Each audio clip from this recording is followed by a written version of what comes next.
If you were doing a 100% S&P for a 529, at what age would you switch to a target date fund? 5 to 7 years out from the start of college? I don't want to use a target date fund from the day they were born. That's too conservative. This is a question a lot of people ask as they approach retirement as well. Like, when do I start de-risking? A lot of people just can't have all their money in stocks. There's a few reasons why you want to de-risk, right?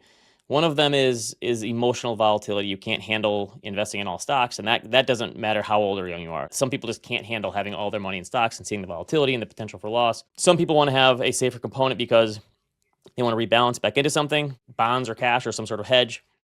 And then other people know that the spending has to happen. So if you have spending in a certain period of time, you don't want to have to be spending stocks because they could go down in a hurry, right? I think he said 5 to 7 years out. That seems pretty reasonable to me. Like, you have an 18-year time horizon or potentially 22-year time horizon, 24-year, whatever, however long the kid goes to school.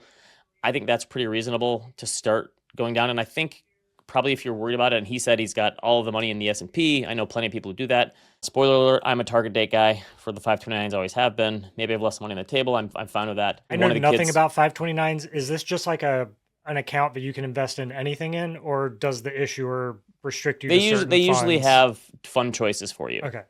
Depending on, so I invest. So in you're the not Michigan investing in like individual stocks usually in a 529, right? Nope, There's funds, there's index funds, there's some active funds, and there's some target date funds. And I picked the target date fund, and you pick like a target date for the year of when they're going to graduate. If you want to take more risk, you can go out a little further. Hopefully, one of my kids gets a full ride, and then I can just roll that over into a Roth IRA for them. I think you could probably, to make life easier, instead of ripping the Band-Aid off, do it in tranches, like a reverse dollar cost averaging.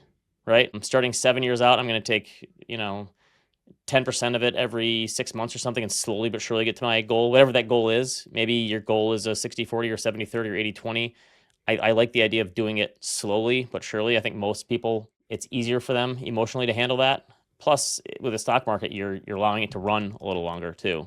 Now, that could set you up for more risks, obviously. There's no perfect situation for this because you don't know what the market's going to do, right? If the market rolls over, you would have been better off ripping the Band-Aid off. If the market keeps going higher, you've been better off slowly but surely tranching out. Yeah, and if your kid looks like they're going to get a full ride, you're going to think, man, I could have bought that car, could have done all kinds of cool things with that money. Maybe AI will just take care of them in the future anyway, and there's no need for college.